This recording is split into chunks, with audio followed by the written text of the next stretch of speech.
भारत के अंतर्राष्ट्रीय स्तर पर बड़ी कूटनीतिक जीत हुई है। दरअसल कतर की जेल में बंद 8 भारतीय पूर्व नौसैनिकों को रिहा कर दिया गया है, जिनमें से 7 भारत लौट चुके हैं और केंद्र ने इस फैसले का स्वागत किया है। जासूसी के कथित मामले में सभी लोग कतर की जेल में बंद थे। अगस्त 2022 में पूर्व नौसैनिकों को हिरासत में ले लिया गया था। जासूसी के आरोप इनके ऊपर लगाए गए थे और उसके बाद से मामला लगातार चल रहा था, मुकदमा दर्ज कर लिया गया था। दोहा स्थित दहारा ग्लोबल कंपनी के ये सभी कर्मचारी थे। अक्टूबर 2022 में कोर्ट ने इन सभी को मौत की सजा सुना दी थी और हाल फिलहाल में उस मौत की सजा में रियायत बरती गई थी और उसे उम्र कैद में तब्दील कर दिया गया था। फिलहाल इन सबकी रिहाई हो गई है और ये बड़ी खुशखबरी है।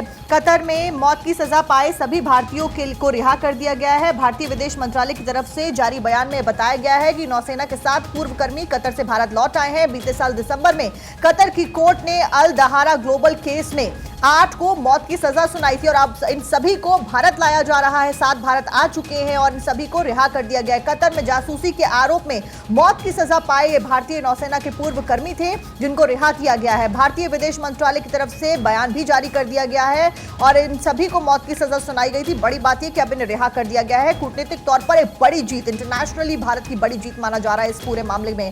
विदेश मंत्रालय की तरफ से बयान जारी किया गया है कि भारत सरकार कतर में हिरासत में लिए गए दहारा ग्लोबल कंपनी में काम करने वाले 8 भारतीय नागरिकों को रिहा करने का स्वागत करती है। 8 में से 7 भारतीय नागरिक वापस आ गए हैं। हम इन नागरिकों की रिहाई और वतन वापसी के लिए कतर के अमीर के फैसले की सराहना करते हैं। कतर की हिरासत में लिए गए 8 भारतीयों में captain Navjot Singh Gill, captain Birendra Kumar Verma, captain Saurabh Vashisht, commander Amit Nagpal, commander Purnendra Tiwari, commander Sugunakar Pakala, commander Sanjeev Gupta और सेलर रागेश का नाम शामिल है और अब इन सभी को रिहाई मिल गई है। सभी में से 7 जो हैं 8 में से वो वापस लौट भी चुके हैं और इसीलिए कहा जा रहा है कि ये हिंदुस्तान की एक बहुत बड़ी जीत है। आगे बढ़ते हैं। हमें सैन्य ऑपरेशन को लेकर के जो बाइडेन ने नेतन्याहू को चेताया है। नागरिकों की मौत पर गंभीर चिंता जाहिर की गई। अमर उजाला के हवाले से खबर, और जैसा कि इससे पहले आपको बता रही थी प्रीति कि राफा में हमला किया गया इजराइल की तरफ से। अब राफा अहम क्यों? क्योंकि राफा जो पूरा क्षेत्र है वो मिस्र से लगता है और आपको याद होगा कि जब पहले ऑपरेशन चलाए जा रहे थे तो बेंजामिन नेतन्याहू ने कहा था लोगों को कि वो दक्षिण गाजा की तरफ शिफ्ट करें, यानी कि वो राफा जैसे शहरों की तरफ शिफ्ट करें। अभी तक इस इलाके में कोई ऐसी कार्रवाई नहीं हुई थी, लेकिन अब इस इलाके में भी अटैक्स किए जा रहे हैं क्योंकि इजराइल का कहना है कि हमास का खात्मा होगा। अब इसी को लेकर के जो बाइडेन ने चिंता जाहिर की, जिसमें उन्होंने कहा कि अगर आम लोग इससे प्रभावित हो रहे हैं तो इसके लिए इजराइल को पीछे हटना चाहिए। वहां पर आम लोगों के लिए मानवीय पहलू पर कहीं ना कहीं इस ऑपरेशन को रोकना चाहिए। इसको लेकर के अमेरिका ने चिंता जाहिर की है, लेकिन नेतन्याहू ने अपना रुख स्पष्ट कर दिया और इसी के बाद अब जो अटैक्स हैं वो काफ़ी ज़्यादा बढ़ चुके हैं क्योंकि यही ऐसे इलाके हैं जहाँ पर सुरंग बना करके हमास के जो लड़ाके हैं वो मानवीय ढाल का इस्तेमाल करते हैं और वहाँ पर हॉस्पिटल्स में, स्कूल्स में नीचे की तरफ वो ऑपरेट करते हैं। वहाँ पर उन्होंने सुरंग बनाई हुई है और अब इसी का खुलासा हुआ है कि वहाँ पर कई सारी सुरंगें मिली और इसके बाद राफा में ये ऑपरेशन जो कि चलाया गया। महिमा बिल्कुल आप सही कह रही हैं। खबरों में आगे बढ़ते हैं, बात करेंगे पाकिस्तान की, जहां पर इस वक्त बवाल मचा है। नवाज शरीफ और बिलावल ने सरकार बनाने के लिए हाथ मिला दिया। दोनों दलों के बीच सैद्धांतिक सहमति जो बनते हुए नजर आ रही, किसी भी दल को बहुमत नहीं मिला है। अमर उजाला में इस खबर को प्रमुखता से बताया गया क्योंकि मेरे पास इस वक्त दैनिक भास्कर है, देश विदेश का सेगमेंट, पेज नंबर 11 और पाकिस्तान चुनाव रिजल्ट जारी। नई परेशानी में इस वक्त सेना नजर आ रही है क्योंकि सेना वहां की चाहती है कि नवाज शरीफ वहां के प्रधानमंत्री बने, लेकिन इस वक्त अगर हम देखें तो पाकिस्तान के फाइनल रिजल्ट में आपको बता देती हूँ, पीटीआई के निर्दलीय 93, पीएमएलएन के कितने 75 जीते हैं, पीपीपी के 54 और जेयूआईएफ के 4, अन्य 38 है, यानी कि सबसे ज्यादा हम देखें तो 93। और आप हम इससे पहले हम चर्चा कर भी रहे थे कि जो इमरान खान के समर्थक है, कह सकते हैं जिन्होंने निर्दलीय तौर पर चुनाव लड़ा है, वो हो सकता है कि किसी दूसरी पार्टी में शामिल होते हुए नजर आए। और अगर अखबारों में हम देखें तो बिलावल को पीएम बनाने पर इस वक्त जरदारी अड़े, मुश्किल में शरीफ कुनबा नजर आ रहा है।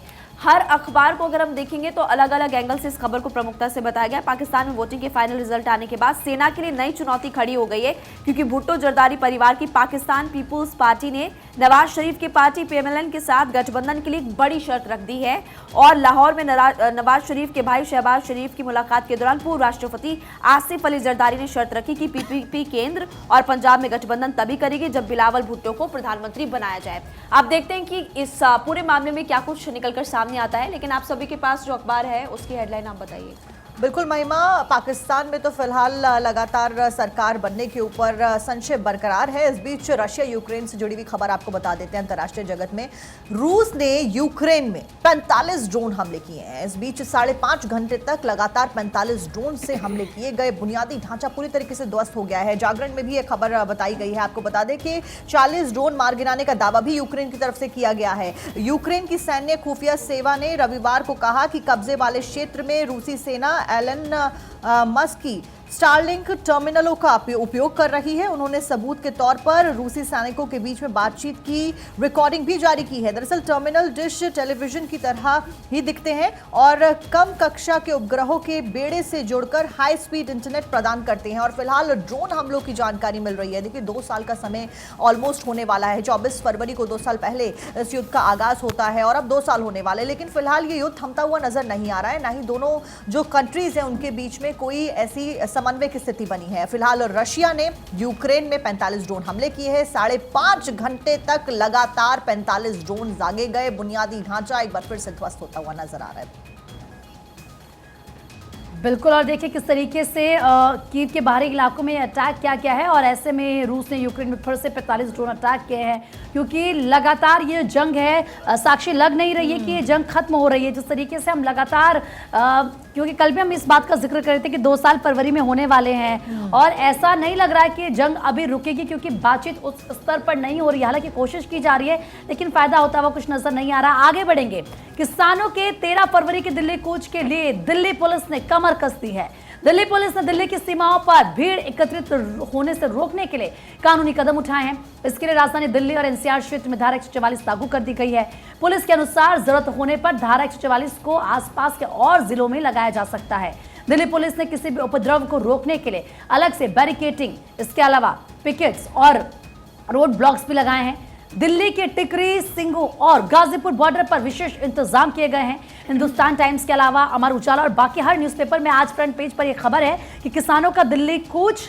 कल 16 को भारत बंद, सीमाओं की किलेबंदी और इसीलिए ये कहा जा रहा है कि 2020 में जो किसान आंदोलन हुआ था, कुछ इनपुट्स ऐसे मिल रहे हैं पुलिस को कि ये आंदोलन वैसे ही हो सकता है, इसीलिए पुलिस की तरफ से पूरी तैयारी की गई। तो वहीं किसानों की तरफ से भी विशेष तैयारी की गई और इस तैयारी में आपको बता दूं कि मार्च के लिए स्पेशल ट्रैक्टर तैयार किए गए हैं। किसानों ने दिल्ली मार्च के लिए विशेष तरह के ट्रैक्टर तैयार किए। इन पर हाइड्रोलिक लगे हुए हैं जो बैरिकेड और बोल्डर हटाने में सक्षम है, क्योंकि सड़क है जहां पर बॉर्डर एरिया है उसे सील किया गया, तो ये बोल्डर वहां से उठा सके, जो बैरिकेडिंग्स लगाई गई हैं उनको वहां से उठा सके। किसान भी बाकायदा पूरी तैयारी के साथ आ रहे हैं।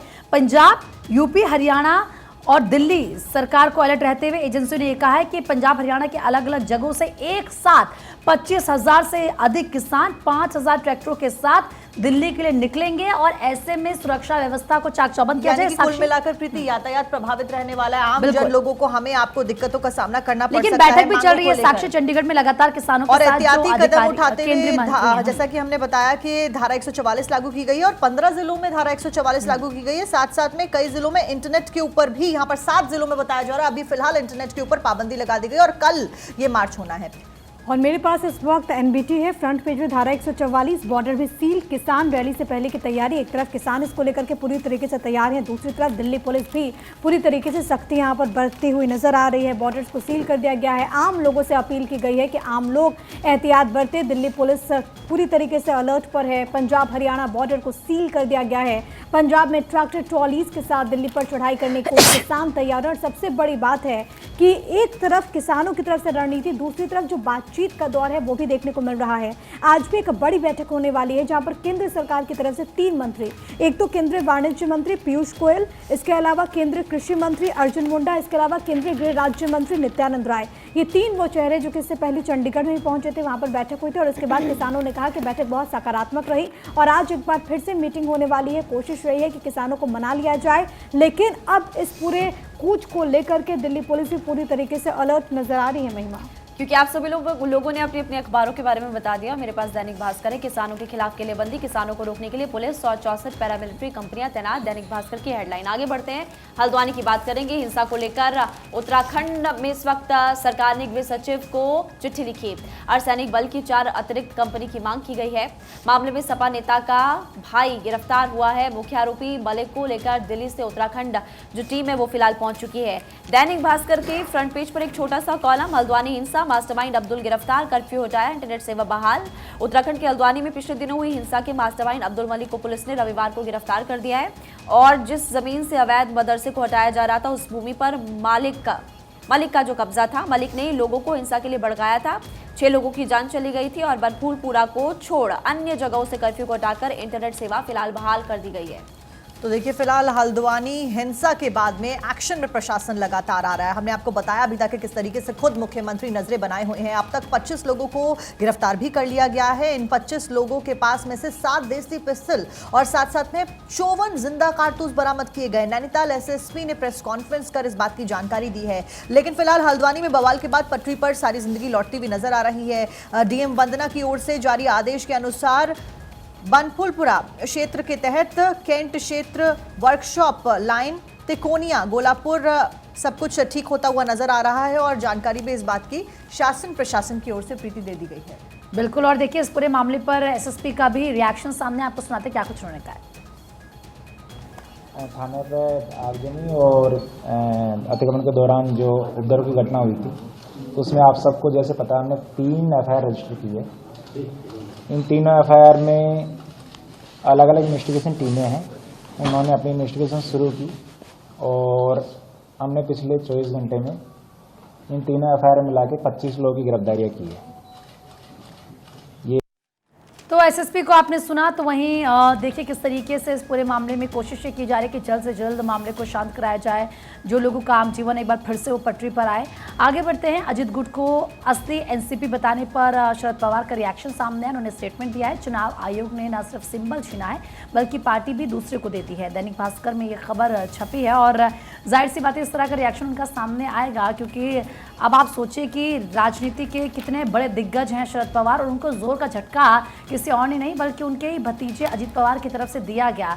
जो पार्टी का चुनावी चिन्ह था, सिंबल था, वो छीनकर अजित पवार को दे दिया गया। आपको याद होगा कि अजित पवार 40 विधायकों को लेकर अपने चाचा का साथ छोड़कर चले गए थे बीजेपी और शिवसेना की सरकार के साथ वो जाकर मिल गए। इतना ही नहीं, उन्होंने डिप्टी सीएम की पद की भी शपथ ले ली और उसके बाद पूरा जो महाराष्ट्र का सियासी समीकरण है किस तरीके से बदला वो सब आप जानते हैं। लेकिन अब इस पूरे मामले में जो शरद पवार है उनका जो दर्द है वो सामने आ रहा है। हालांकि एनसीपी शरद गुट को नया नाम मिल चुका है, एनसीपी शरद चंद्र पवार, और बरगद का पेड़ ये इनका सिंबल हो गया है। लेकिन इन सब के बीच जब उनसे इस बारे में सवाल पूछा गया तो संभवतः पहली बार मीडिया के सामने इस पूरे मसले पर शरद पवार की तरफ से कहा गया, और ये उन्होंने कहा कि चुनाव आयोग ने न सिर्फ सिंबल छीना बल्कि पार्टी भी दूसरे को दे दी, ये उनका दर्द सामने आया। लेकिन अब आगे बढ़ते हुए दूसरी अहम खबर जो कि अखबार में छाई हुई है, मध्य प्रदेश हाईकोर्ट ने राज्य सरकार के बुलडोजर संस्कृति पर दरअसल नाराजगी जाहिर की है। एमपी हाईकोर्ट ने राज्य में नैसर्गिक न्याय के सिद्धांतों की अवहेलना पर चिंता जाहिर की। कोर्ट ने बिना नोटिस या फिर सुनवाई का मौका दिए बगैर बुलडोजर से 2 पीड़ितों को 1-1 लाख के मुआवजे की घोषणा की है। जहां पर बुलडोजर की कार्रवाई हुई उसको लेकर के कोर्ट ने चिंता जाहिर की। दरअसल याचिका दायर की गई थी जिसमें कहा गया कि दोनों पीड़ितों के साथ जो हुआ वो गलत था। दोषी अधिकारियों के खिलाफ कार्रवाई की मांग की गई थी। टाइम्स ऑफ इंडिया के हवाले से खबर, और हमने देखा कि किस तरीके से मध्य प्रदेश में कई जगहों पर ऐसी कार्रवाई देखने को मिली। हालांकि सरकार की तरफ से कहा जाता है कि 0 टॉलरेंस की नीति है, जो भी गलत करेगा उसको बख्शा नहीं जाएगा और उनको आर्थिक नुकसान पहुंचाया जाएगा। इसी वजह से बुलडोजर की कार्रवाई की गई। लेकिन एक मामला जो कि सामने आया जिसमें 2 लोगों के घर को, उनकी जमीन पर जो मकान बना हुआ था उसको जमींदोज कर दिया गया। तो बुलडोजर संस्कृति पर एक याचिका दायर की गई थी जिस पर हाईकोर्ट ने सख्ती बरती और जो पीड़ित हैं उनको 1-1 लाख के मुआवजे का निर्देश भी महिमा दिया है। आगे बढ़ते हैं और अगली खबर आपको बताते हैं। माइक्रोसॉफ्ट सीईओ सत्या नडेला ने एआई को भारत के लिए वरदान बताया है। नडेला के अनुसार इन तकनीक से भारत में ज्यादा उत्पाद और इसके अलावा बेहतर मेहनतामे होंगे। और साथ ही उन्होंने ये भी कहा कि 3 ट्रिलियन की जो मार्केट कैप वाली कंपनी खड़ी करने वाले नडेला की तरफ से ये बताया गया है कि एआई को कॉलेज डिग्री और ज्ञान के बीच नए समीकरण का कारक इसको बताया है। यानी कि नडेला के अनुसार आर्टिफिशियल इंटेलिजेंस की बात करें तो भारत को 2047 तक विकसित भारत बनाने का टारगेट तेज गति से हासिल करेगा। टाइम्स ऑफ इंडिया में फिलहाल इस खबर को प्रमुखता से बताया गया है और जहां पर सत्या नडेला ने आर्टिफिशियल इंटेलिजेंस को भारत के लिए एक वरदान बताया। और देखिए एआई को प्रमोट लगातार गवर्नमेंट भी कर रही है। और इसी बीच आगे बढ़ते हैं, अब आपको बताते हैं आगे की खबर कि आज कोर्ट में कौन से महत्वपूर्ण केसेस हैं जिनके ऊपर सुनवाई होने वाली है, जिसमें लखीमपुर खीरी हिंसा मामला है। आरोपी आशीष मिश्रा की अंतिम जमानत पर सुप्रीम कोर्ट में आज सुनवाई होने जा रही है। इसके साथ साथ में वीडियोकॉन लोन के मामले में आईसीआईसीआई बैंक की पूर्व प्रमुख चंदा कोचर के जमानत के खिलाफ याचिका और सुप्रीम कोर्ट में इस पूरे मामले में सुनवाई हुई। इसी के साथ दिल्ली शराब घोटाला मामले में मनीष सिसोदिया की जमानत याचिका पर दिल्ली की राउत रेवेन्यू कोर्ट भी आज सुनवाई करेगी। वहीं दिल्ली के महरौली इलाके में 600 साल पुरानी अखुंदी जी मस्जिद के ध्वस्त करने के मामले में दिल्ली हाई कोर्ट सुनवाई करने जा रहा है। 2008 पत्रकार सौम्य विश्वनाथन की हत्या के मामले में दोषियों की अपील पर दिल्ली हाईकोर्ट में भी सुनवाई होगी। साथ साथ में ज्ञानवापी परिसर में पूजा के मामले में 12 फरवरी को हाईकोर्ट में सुनवाई और सुबह 10 बजे ये सुनवाई होगी। तो सभी वो मामले जिसमें आज सुनवाई होने वाली है, नजरें लगातार इन सभी मामलों पर बनी हुई। और चलिए बात फैक्ट फाइल की करेंगे। आज के दिन भारत चेचक मुक्त हुआ। 1951 से चेचक के खिलाफ टीकाकरण की शुरुआत हुई। 1962 में राष्ट्रीय चेचक उन्मूलन कार्यक्रम की शुरुआत की गई। 1975 में भारत में चेचक का आखिरी मामला सामने आया, तो वहीं 1977 में भारत को चेचक मुक्त घोषित किया गया। सबसे लंबा टीकाकरण अभियान ये चलाया गया।